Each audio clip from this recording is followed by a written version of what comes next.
Depois da insurreição de outubro de 1917, começou uma guerra civil que durou 4 anos e meio, até meados de 1922. Nessa guerra, Trotsky cumpriu um papel decisivo.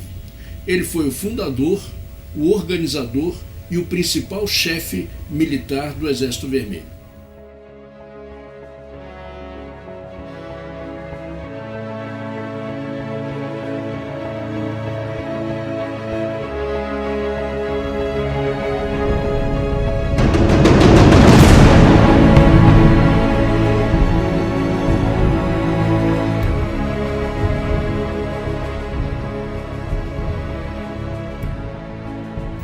O motivo principal da Guerra Civil foi a resistência armada das antigas classes dominantes da Rússia. A aristocracia dona de terras, a burguesia, os antigos generais do exército czarista entraram em guerra para impedir que o governo dos conselhos operários, soldados e camponeses expropriasse as suas terras e fábricas. Essas antigas classes dirigentes formaram um chamado Exército Branco, que na verdade reunia diferentes exércitos contra-revolucionários. O seu objetivo era esmagar o governo soviético e restaurar a ditadura do czarismo. Mas essa guerra não era só interna. O Exército Branco era apoiado com armamento pesado e também com a invasão de 14 países imperialistas e seus aliados. A agressão imperialista começou com a invasão do território russo pelo exército alemão, que ocupou a Ucrânia, a Lituânia, a Estônia e todo o oeste da Rússia. A invasão alemã forçou o governo bolchevique a assinar o Tratado de Paz de Brest-Litovsk, onde a Rússia perdeu todo o território ocupado, que significava 27% das terras cultiváveis e 75% da produção siderúrgica do país. Nos primeiros meses, depois da Revolução de Outubro, houve uma guerra civil latente com pequenas escaramuças. Por exemplo, o antigo chefe de governo, Kerensky, tentou uma contra-revolução, logo em seguida a tomada de poder pelos bolcheviques, mas foi derrotado. Nesse momento, os soviets contavam com uma escassa força militar. O antigo exército czarista tinha desaparecido porque os seus soldados estavam esgotados pela participação na Primeira Guerra Mundial. A maior parte dos soldados desse exército era formado por camponeses que queriam voltar para as suas terras e cultivar os campos, e eles fizeram exatamente isso.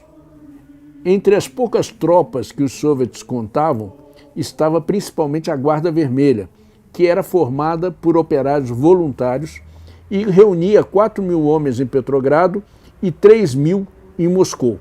Além disso, havia um regimento de atiradores letões que ficou fiel aos soviets. Em janeiro de 1918, o governo bolchevique decretou a formação de um exército de operários e camponeses.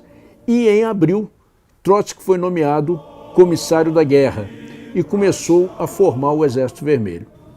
Em janeiro de 1918, o governo soviético decretou a formação de um exército de operários e camponeses.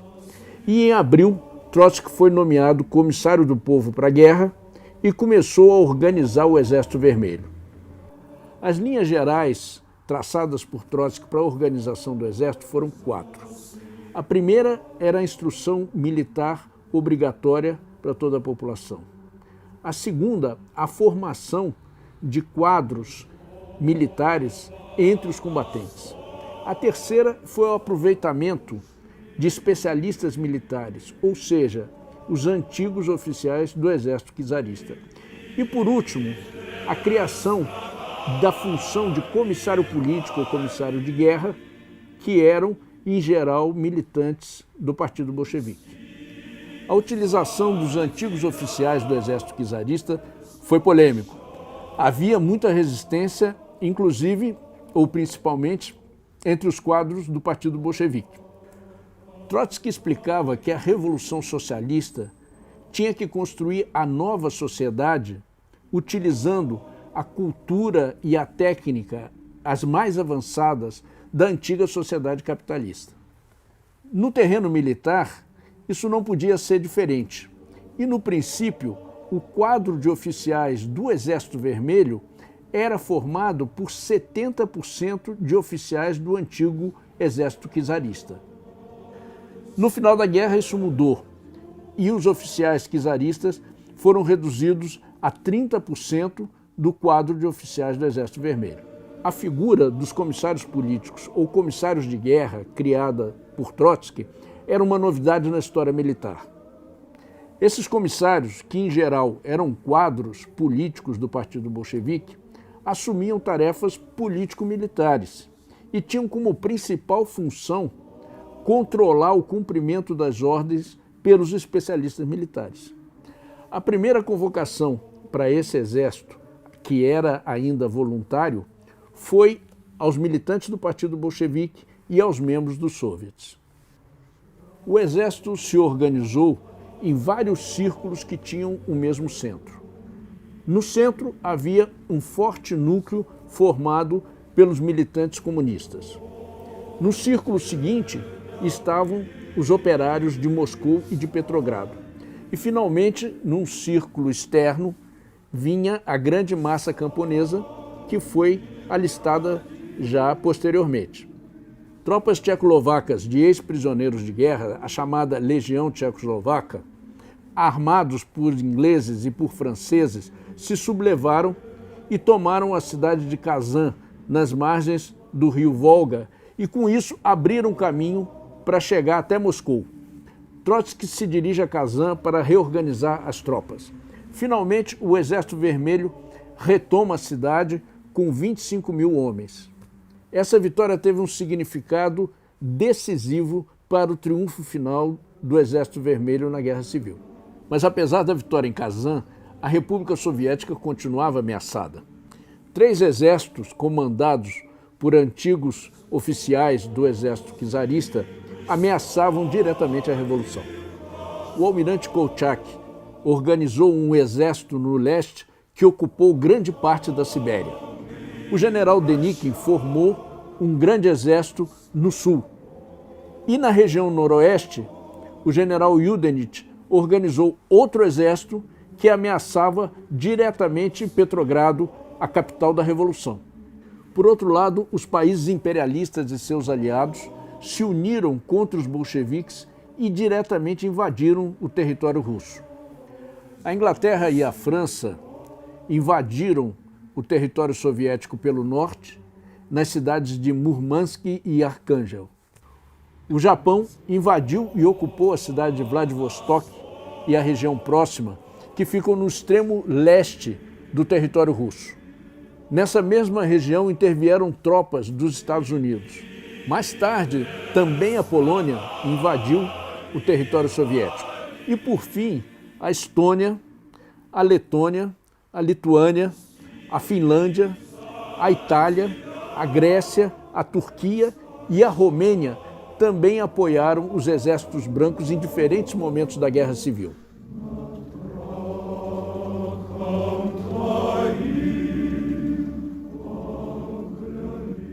O Exército Vermelho foi uma verdadeira façanha organizativa, principalmente de Trotsky, que o dirigia. Para que se tenha uma ideia, o Exército passou dos 25 mil iniciais que lutaram em Kazan para 5 milhões de soldados no final da guerra, organizados em mais de 16 exércitos que lutavam em todas as frentes. Como comissário da guerra e comandante-em-chefe do Exército Vermelho, o Trotsky se deslocava em um trem blindado que ia de uma frente de batalha a outra.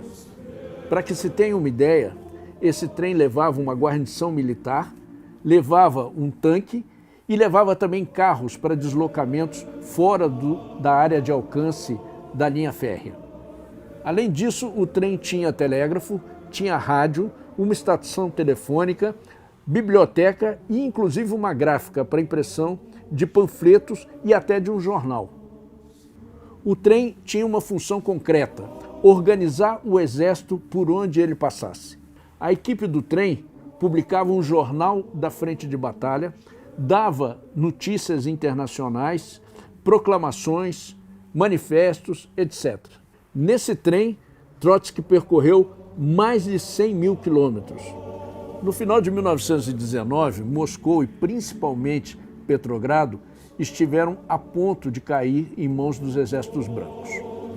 Mas os bolcheviques venceram a Batalha de Petrogrado e os exércitos de Kolchak, Denikin e Udenich foram finalmente derrotados.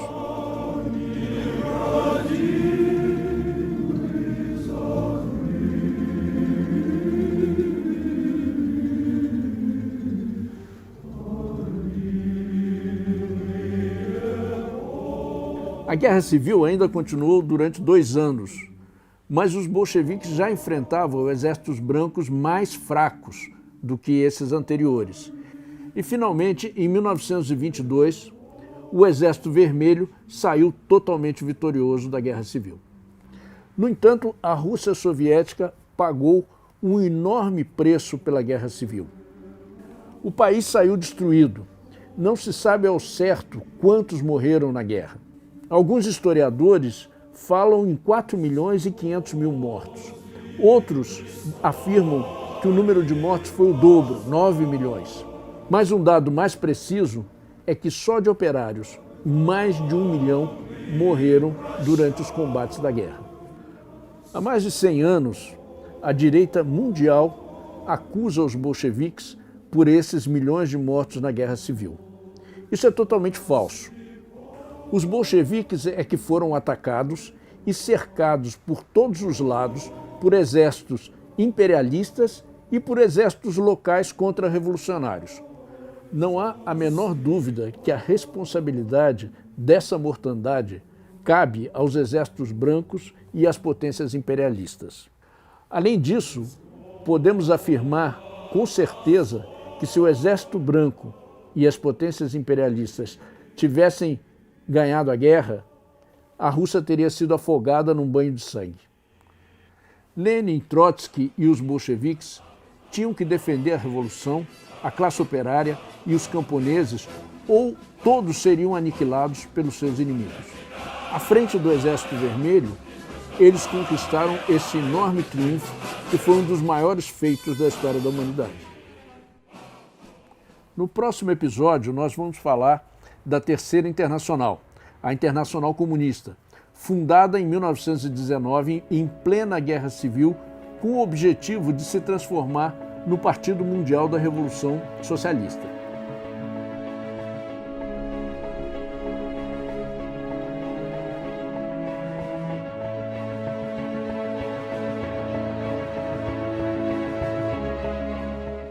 Se você ainda não viu os vídeos anteriores, entre no canal do PSTU, assista aos episódios, curta, compartilhe e se inscreva.